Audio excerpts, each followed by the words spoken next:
సంవత్సరాల ఫోటో అండి ఇది. చూడండి ఎంత జాగ్రత్తగా చేసి పెట్టున్నారో. ఇది నేనండి, ఇది మా తమ్ముడు. చూడండి ఇద్దరు నాకంటే పెద్దగా వాడే ఉన్నాడు కదా. చూడండి నేను చిన్నప్పుడు ఎలా ఉన్నానో చూడండి. చాలా బాగుంది కదా ఫోటో.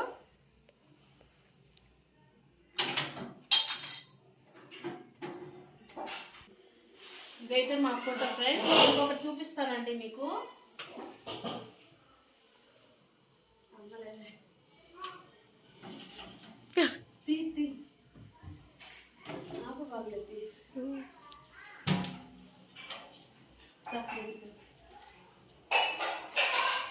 నేనైతే మా నాన్నగారండి, ఇప్పుడు లేరు మా నాన్నగారు.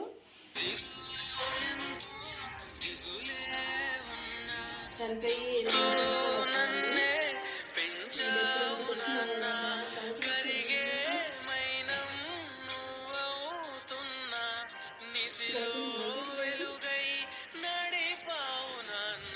సో మా నాన్న ఫోటో అండి ఇది.